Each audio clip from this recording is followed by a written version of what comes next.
자, 어떤 부자에게 한 아들이 있었는데 이 아버지가 이 아들을 외국으로 유학 보내가지고 이제 견문을 좀 많이 익히고 좀 돌아오기를 바랬어요. 자, 그런데 그 유학 중에 중간에 이 아버지가 병이 들었습니다.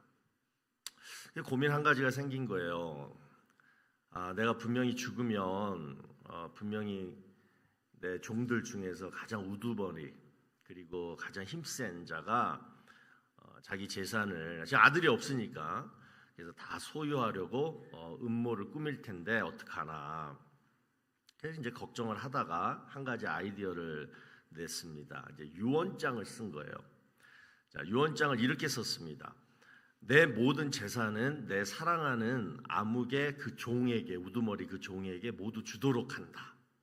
단지 내 아들이 돌아오면 그 아들은 내 모든 소유 중에 딱 하나만 그가 선택해서 갖도록 한다. 그리고 아버지가 죽으셨어요. 자, 그리고 이제 아들이 얼마 후에 귀국했습니다.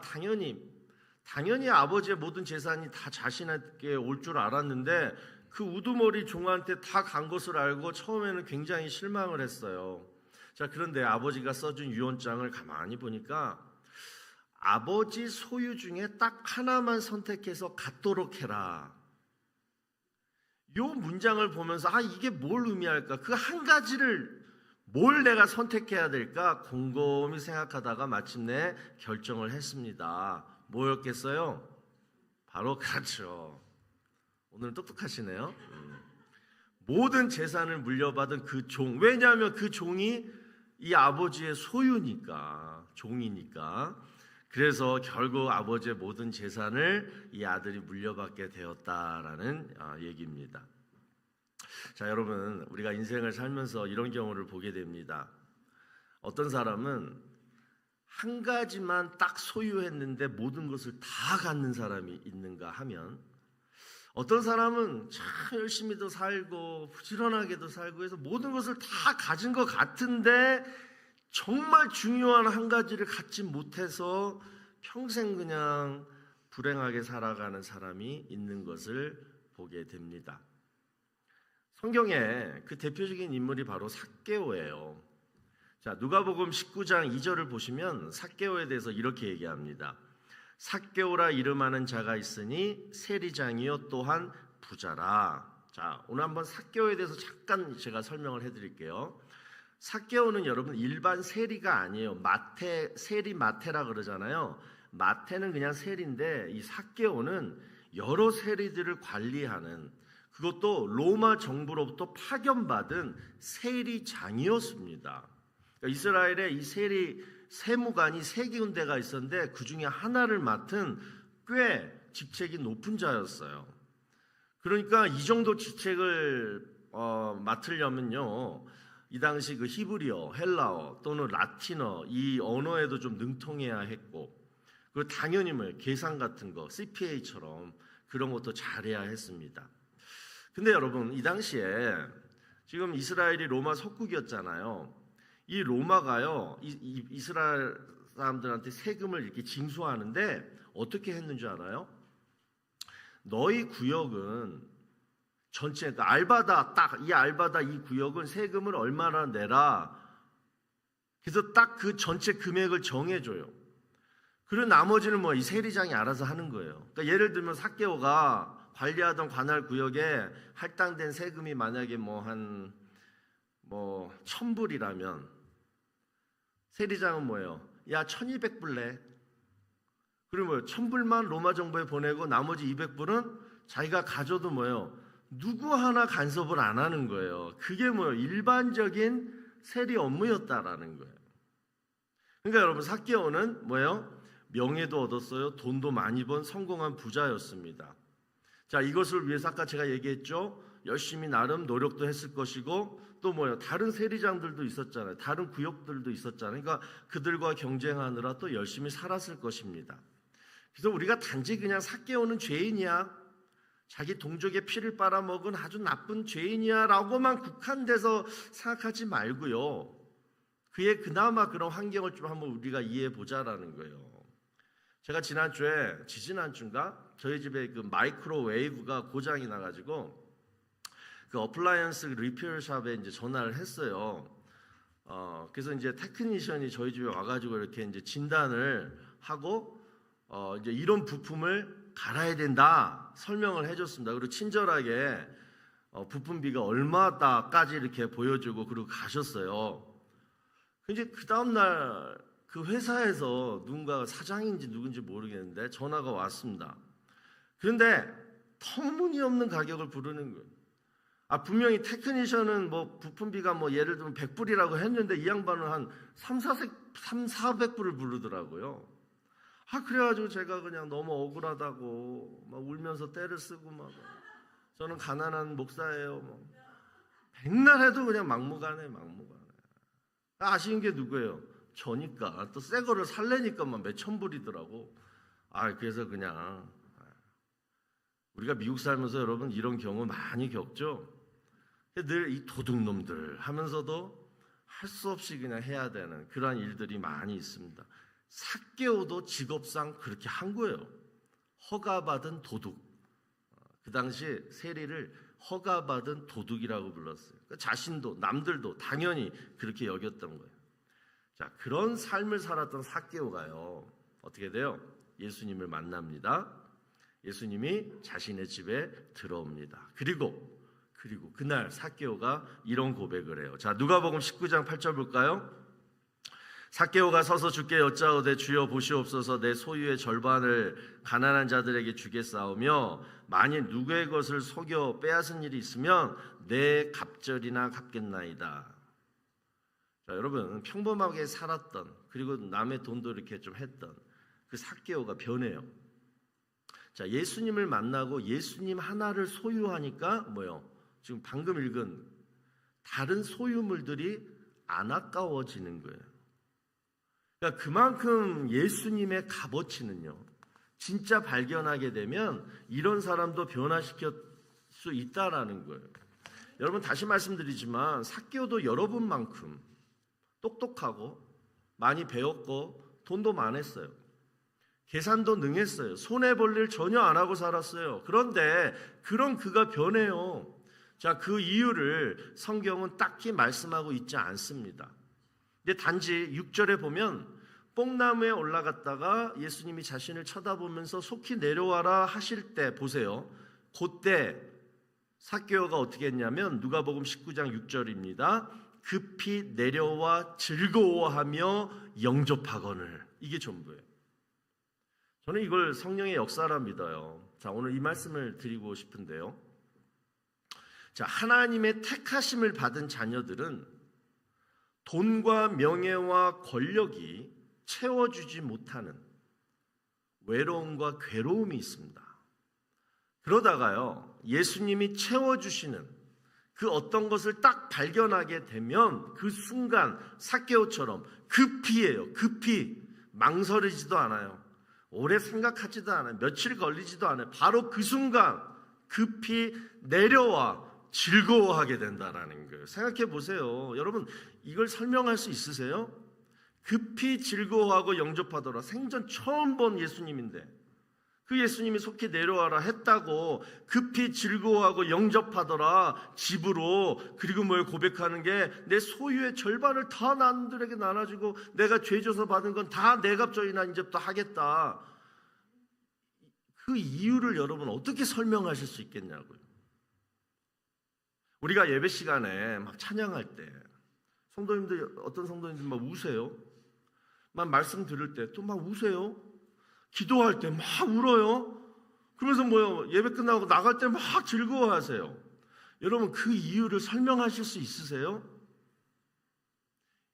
이 마음 안에 진정한 정말 즐거워, 급히 내려와 즐거워하더라. 그 즐거움, 이 만족이 있어야지 여러분 내 소유의 절반을 가난한 자들에게 줄 수 있고 내가 죄져서 누구의 것을 빼앗았다면 내 갑절이나 갚을 수 있는 거예요.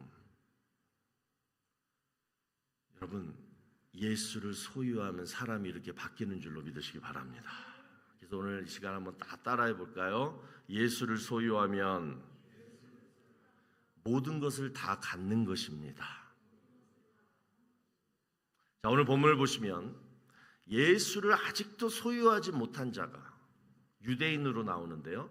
그들이 예수님한테 이런 질문을 해요. 자, 24절 보세요. 유대인들이 에워싸고 이르되 당신이 언제까지나 우리 마음을 의혹하게 하려 하나이까? 그리스도이면 밝히 말씀하소서 하니. 자, 아직 예수를 소유하지 못한 유대인들이 예수를 에워싸고 묻습니다. 깡패처럼 지금. 너 왜 우리 마음을 의혹시키니? 그때 예수님이 충격적인 말을 하세요. 자, 본문 26절. 너희가 내 양이 아니므로 믿지 아니하는도다. 이 말은 내가 택한 양은 절대 나를 의심하지 않는다. 나를 수상히 여기지 않는다. 그리고 본문 27절. 내 양은 내 음성을 들으며 나는 그들을 알며 그들은 나를 따르느니라. 무슨 얘기예요? 내가 택한 양은 따로 말 안 해도 나를 알아봐. 밝히 말씀하셨소서. 당신이 왜 나를 의혹시키느냐 이런 질문 안 해.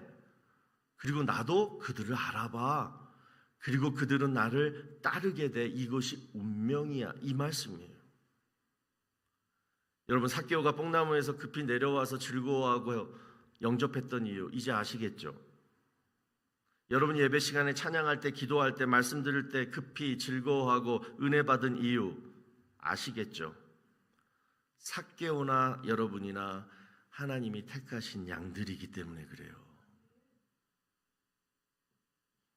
그래서 저는요, 하나님이 택하신 양은요, 이미 어머니 뱃속에서부터 우리가 있을 때부터 이미 우리는 예수님을 소유할 자리를 이미 비워놓고 태어난 줄로 믿습니다.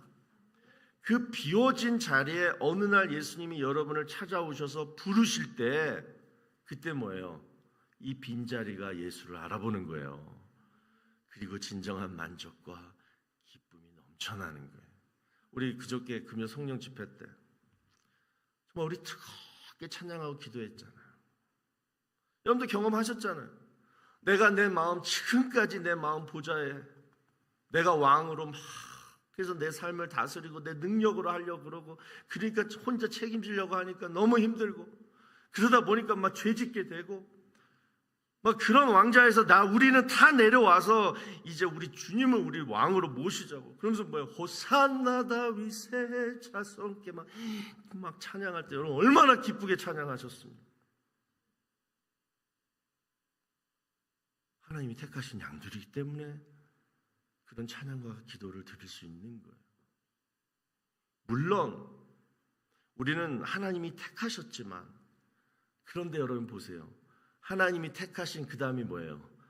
양들이에요. 여러분, 양들의 특징 아시죠? 이사야 53장 6절. 우리는 다 양 같아서 그릇 행할 때도 있고 각기 제 길로 갔거늘. 그렇게 살아요. 아무리 택하셨어도 우리는 양들이에요. 그런데요, 하나님이 택하신 양의 특징이 뭐예요? 하나님이 어느 날 다시 강권적으로 부르시면 다시 돌아오는 것이 바로 하나님이 택하신 양들인 줄로 믿으시기 바랍니다. 이게 우리의 삶이잖아요. 지금 지난주에 금요 성령 집회 안 왔다고 그날 그 시간에 제 갈 길로 다 가신 분들 다음 달에 다시 올 거잖아요. 우리는 그러고 사는 거예요.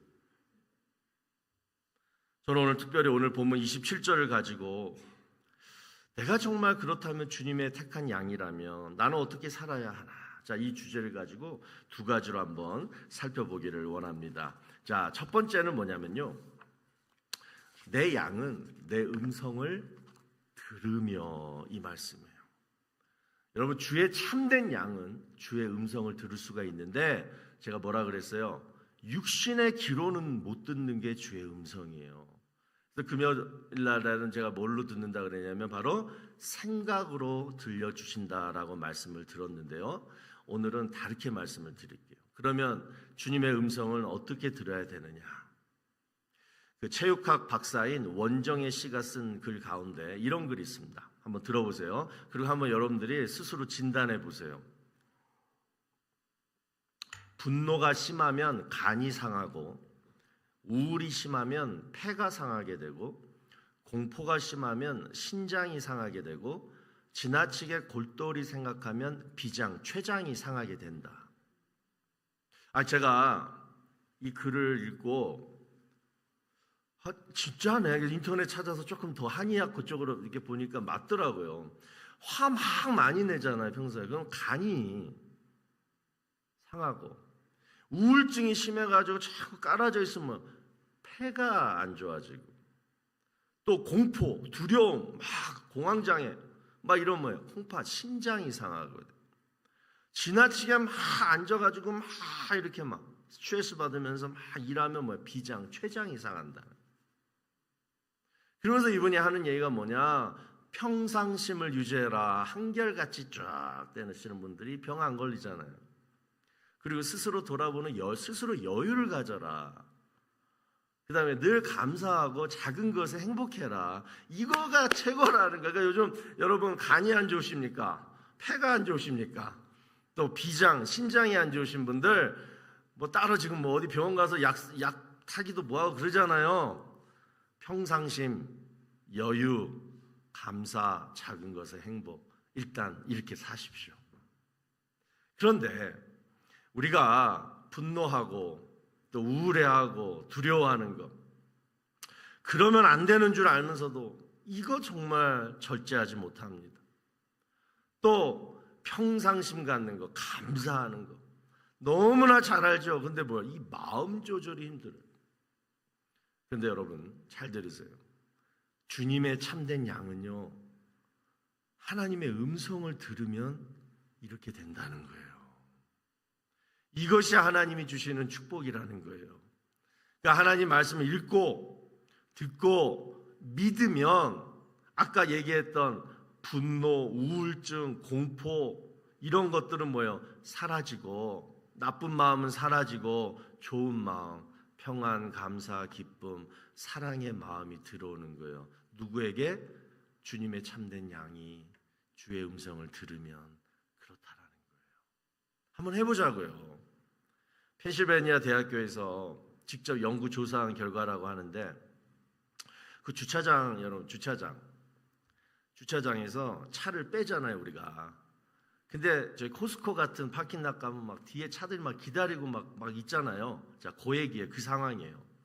자, 내가 주차장에서 차를 빼는데 뒤에 아무도 없으면 빼는데 26초가 걸린다고 합니다. 자, 그런데 다른 차가 주차하려고 뒤에서 기다리고만 있으면 뭐예요? 31초가 걸린대요. 또 그 기다리던 차가 또 못 기다리고 빵빵까지 했다.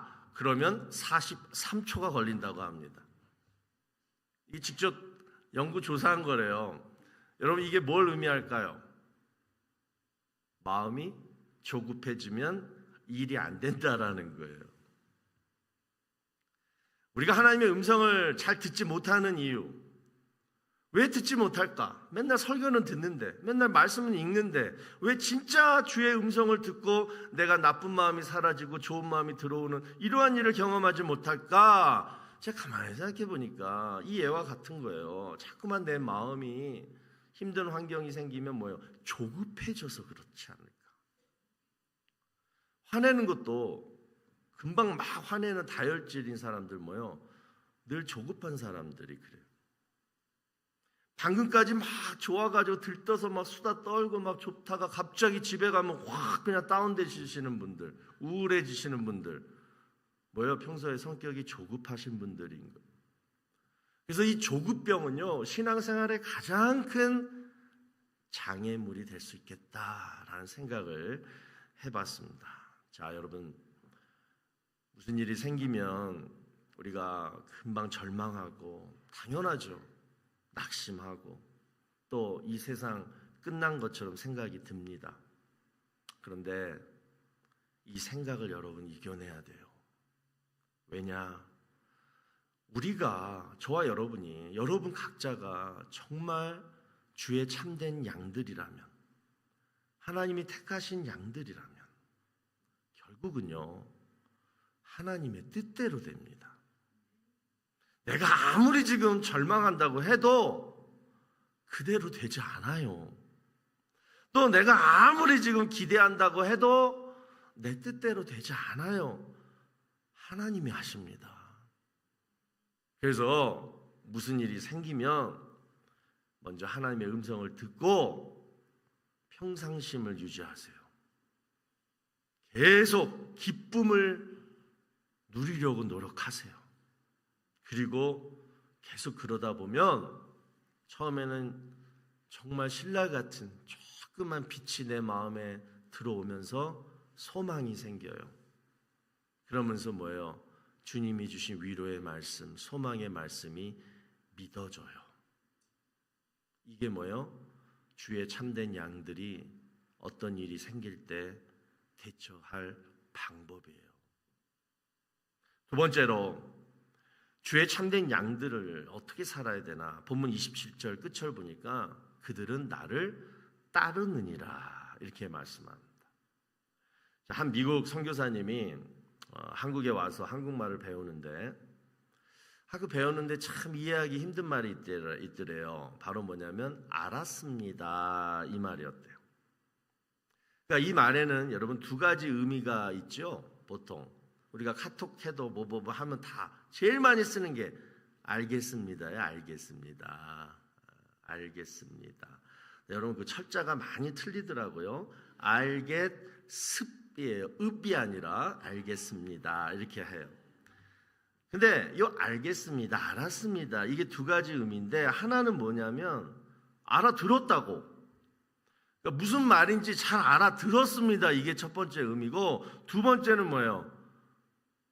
그대로 순종하겠습니다 이 뜻이에요. 그러니까 예를 들면 내가 전체 전교인한테 카톡을 보내요. 내가 지난주에 금요 성령 집회에서 여러분들이 많이 빠져서 내가 지금 계속 얘기하는 거예요. 전교인한테 내가 돌리는 거예요. 우리 사랑하는 성도님들 오늘 금요 성령 집회가 있습니다. 다들 오세요. 그럼 뭐예요? 다들 알겠습니다. 카톡 다 하거든요. 그럼 두 가지 의미예요. 하나는 뭐예요? 무슨 말인지 알았다. 그래 금요 성령 집회 있구나. 이런 분이 알겠습니다 하나 있고 또 하나 뭐예요? 가겠습니다 이건 거예요. 이 두 가지 뜻인 거 아니에요? 자 여러분 우리가 하나님께도 알겠습니다 할 때가 있어요. 알았습니다 할 때가 있어요. 그때가 언제예요? 바로 여러분이 아멘 할 때가 그거예요. 그러니까 찬양할 때 기도할 때 말씀 들을 때 여러분이 아멘 하시잖아요. 그게 바로 하나님 알겠습니다 이 뜻이에요. 자 그런데 여러분이 아멘 하실 때 어떤 의미로 하십니까? 무슨 말인지 잘 알겠습니다 이거랑 또 하나는 하나님 말씀하신 대로 제가 순종하겠습니다 요거랑 어떤 의미로 아멘 하시냐고요. 하나님은 맨날 무슨 말인지 알겠습니다 하나님 알겠습니다 하는 그리고 뒤돌아서면 안 하는 그런 양들한테 그 양들을 순종시키기 위해서 순종훈련. 그래서 가끔 뭘 주시냐면 가시도 주시고 시련도 주실 때가 있어요. 하나님이 분명히 그분에게 말씀하는 이유는 너 이 말씀대로 살아야지 네 삶이 치유가 되고 회복이 돼. 그래서 내가 따끈따끈히 준비한 말씀이야. 너 이 말씀 듣고 정말 순종해라. 그대로 해라. 그래서 부족한 종을 통해서 말씀하게 하셨는데 여러분이 아멘 했어요. 그러면 하나님이 헛갈리시겠죠. 요놈이 이번에 순종하려나? 또 하네.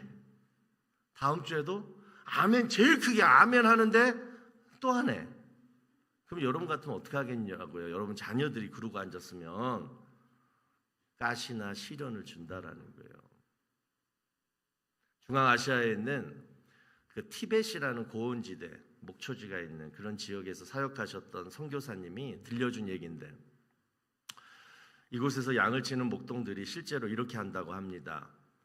그러니까 여름에 양떼들을 그 푸른 초장 있잖아요. 풀밭에다가만 쫙 풀어놓고 키우지 않는다는 거예요.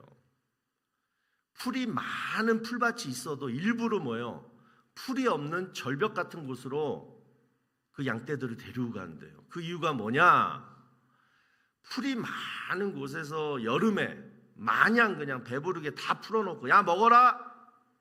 이렇게 계속 여름 내내 일해버리면 그 추운 티벳 겨울을 견디지 못하고 죽는다는 거예요. 그래서 풀이 없는 절벽에서 간신히 풀을 찾아 뜯어먹게 하는 어떤 그런 강인함을 여름에 준비시켜야지 겨울이 왔을 때 겨울을 이겨낼 수 있다. 그런 얘기를 들려줬습니다. 여러분, 우리에게 좋은 목자란 어떤 목자일까요? 늘 넓고 푸른 초장으로 인도하는 목자가 좋은 목자일까요? 아니면 가끔은 풀이 없는 절벽으로 내모는 목자가 정말 좋은 목자일까요? 그래서 여러분, 우리 주님이 좋은 목자이시기 때문에 He is good shepherd. 그래서 주님이 우리를 아프게 하시는 거예요. 물질이 부족하게도 하시는 거예요. 어떤 문제로 내 마음이 시커멓게 타게도 하시는 거예요. 왜? 죽이시려고? 망하게 하시려고? 아니에요. 좋은 목자이시기 때문에. 여러분, 우리 인생에 한 계절만 있으면 아마 주님이 그러지 않으실 것 같아요. 근데 우리 인생은 사계절입니다. 우리 인생길도 보세요. 지금까지 여러분이 걸어온 길만 봐도 그래요. 우리가 걷는 길이 늘 평탄대로입니까? 아닙니다. 꼭 때마다 시마다 자갈길이 나와요. 험한 길이 나와요. 왠 줄 아세요? 주님이 택하신 양들이 걸을 길들이에요. 하나님이 이미 만들어 놓은 길이 그런 길이에요. 그 길을 우리가 걷고 살아야 돼요. 앞으로도. 그런데 앞으로 그런 길들이 또 나올 텐데 우리가 앞으로 걸어야 되는데 늘 주님이 뭐예요? 그 길을 안 걷게 하고 뭐예요? 따로 빼가지고 푸른 초장, 야 일로 와 일로 와 일로 와. 너는 내가 택한 양이니까 너는 뭐야? 저런 나쁜 길 걷지 말고 이 푸른 초장에서 풀만 뜯어먹어. 그럼 우리가 언제 목적지 데스티네이션에 가냐고요. 늘 푸른 초장에서 풀만 뜯어먹고 있으면. 그래서 아프게도 하시고 부족함도 느끼게 하시고 힘들게 하시는 거예요. 그 길을 걸으라고. 그런데 잘 들으세요. 하나님이 그 힘든 길을 걸을 때 하나님이 세운 원칙이 있습니다. 주님이 택한 양들은 험한 길, 힘든 길을 걸을 때 이렇게 걸어라. 그 원칙이 바로 뭐냐? 다 같이 한번 따라해 보십시다. 믿음으로 걸으라. 믿음이 없으면 도저히 그 길을 못 걷는 거예요. 그러면서 믿음이 없는 자들은 어떻게 걷냐면 맨날 내가 보고 먹었던 옛날 거 크고 좋은 것만 기억해요. 그것만 찾아요. 그러니까 길은 힘드니까 그 길은 안 보고 뭐예요. 늘 내가 예전에 잘 나갔는데 내가 좋았던 것들 그것만 어디 있나 찾는 거예요. 그러다 보면 뭐예요. 더 지쳐요. 견디지 못해요. 그래서 주님께서 그때는 뭐해라? 믿음으로 걸어라. 여기서 믿음은 뭐냐? 제가 지난 한 달 동안 계속 드린 메시지예요. 여호와를 앙망하라. 하나님을 소망하라. 무슨 뜻이에요? 하나님이 지켜주시겠지. 하나님이 보호해 주시겠지. 내가 지난 여름에 그 힘든 훈련을 시키신 하나님의 뜻이 바로 이거구나. 이러면서 그리고 다시 푸른 초장으로 나를 인도해 주시겠지. 직접 나를 끌고 인도해 주실 때까지 믿음으로 바라고 견디는 거예요. 믿음 훈련시키시는 거예요. 혹시 여러분 가운데 지금 힘든 시간을 보내고 계십니까? 제가 정교회 릴레이 기도 하자는 이유가 바로 이거예요. 우리가 주님이 택하신 양은 가끔 사망의 음침한 골짜기를 지나가잖아요. 그럴 때 어떻게 지나가야 되냐? 시편 23편에서 우리에게 분명히 말씀하시는 게 이거예요. 여호와는 우리 지난주 성가대 제가 그래서 되게 억울했어요. 오늘 하지. 여호와는 나의 목자시니 내가 부족함이 없다. 내가 사망의 음침한 골짜기로 다닐지라도 해를 두려워하지 않을 것은 화내거나 두려워하거나 절망하지 않을 것은 딱 이유 하나예요. 주께서 나와 함께함이심이라. 여러분, 이 시편 23편 기도는요, 지금 이 시간 내가 너무 힘들고 뭔가가 부족해서 그래서 주님 나를 좀 제발 푸는 초장으로 풍성한 곳으로 축복이 있는 곳으로 옮겨주세요, 이 기도 절대 아닙니다. 지금 내가 아무리 힘들고 아무리 부족해도 포커스는 뭐냐면 그 환경이 아니라 주님이에요. 주님이 누구신가? 지금 내가 몸이 아프고 경제적으로 힘들고 인간관계에 문제가 있고 가정이 파탄되고 그런 어려움 속에서 그것을 보지 않고 뭘 본다고요? 우리 주님을 보는 거예요. 지금 우리 주님이 나에게 누구신가? 그럴 때 시편 23편 이 다윗은 이렇게 고백하는 거예요.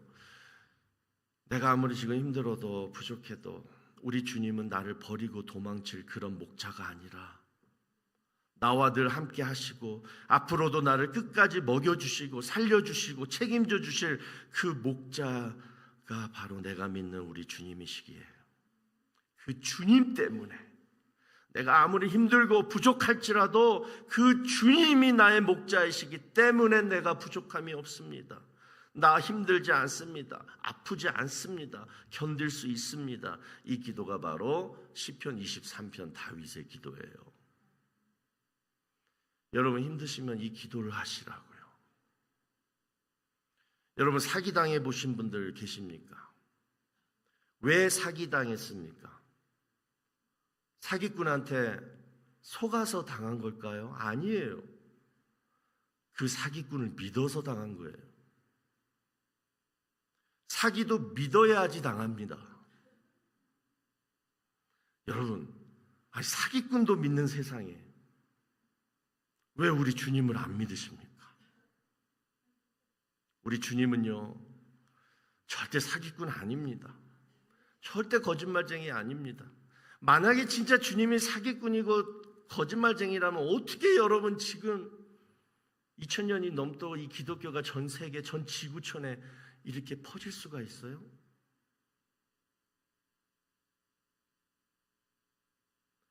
나를 위해 십자가에 달리셔서 대신 돌아가신 분이 바로 우리 주님이신데 그 주님이 지금 이 순간 여러분 인생의 목자가 되어주신다라고 하시는데 그래도 안 믿으시겠습니까? 그래도 혼자 힘들어 하시고 절망하시겠습니까? 오늘 우리 시간 정말 우리 주님을 내 삶의 목자, 나를 인도하실 분, 나를 먹여주시고 나를 인도해 주실 분, 그 주님으로 목자로 믿으시고 이제 우리가 결단해야 할 것은 두 가지예요.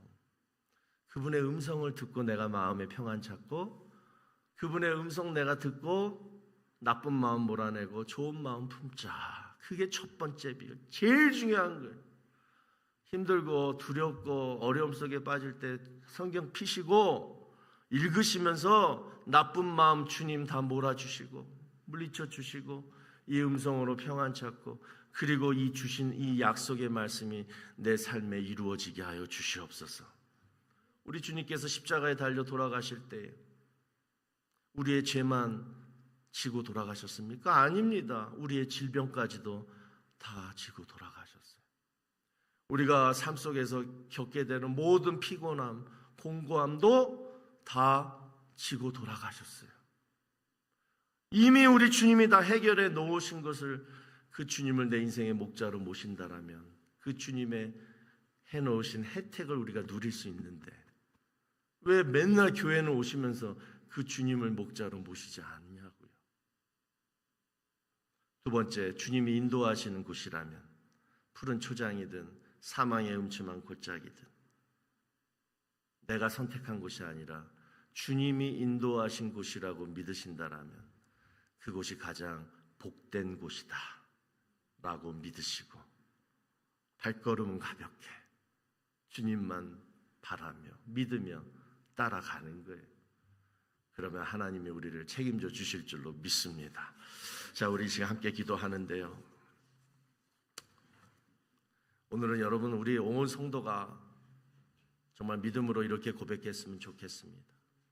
예수님, 내 인생의 목자로 영접하겠습니다.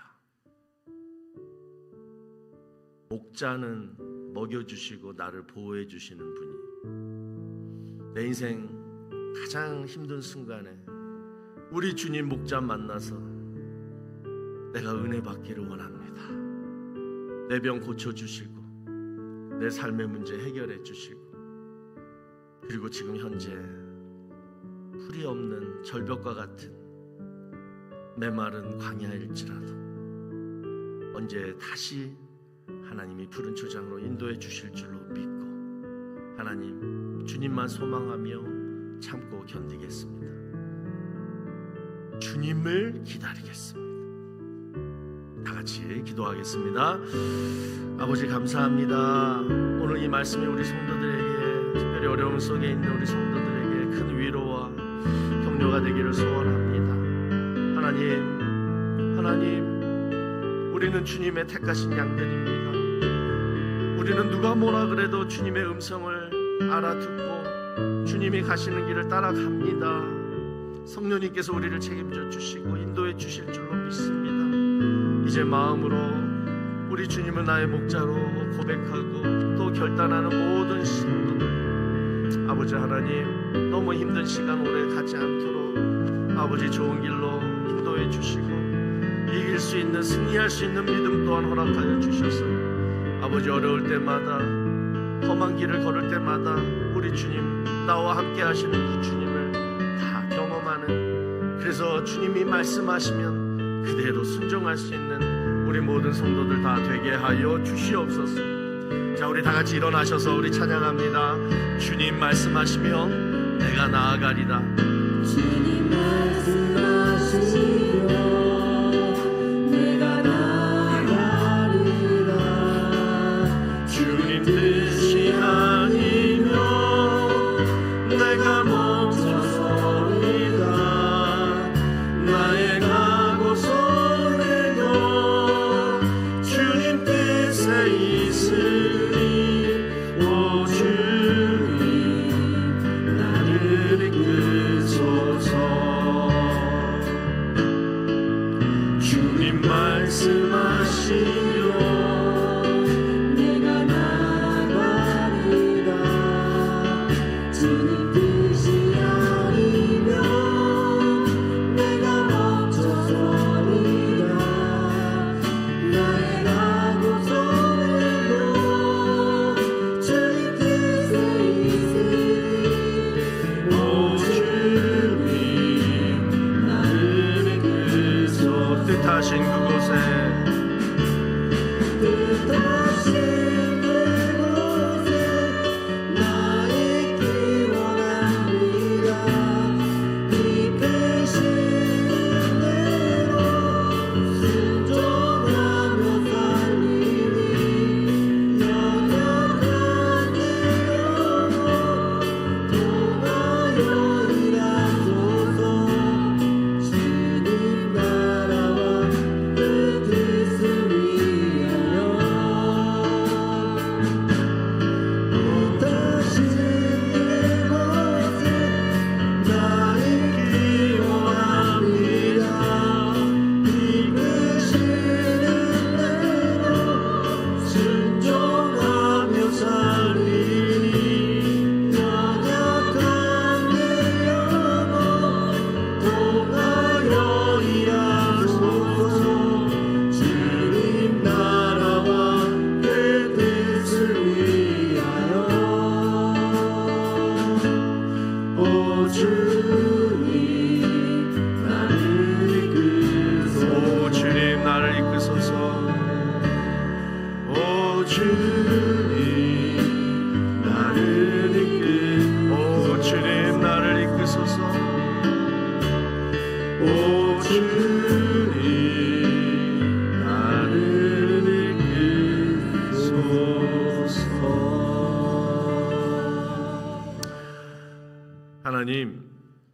하나님께서 말씀하시면, 또 하나님의 뜻이라면 순종하며 따라가기를 원합니다.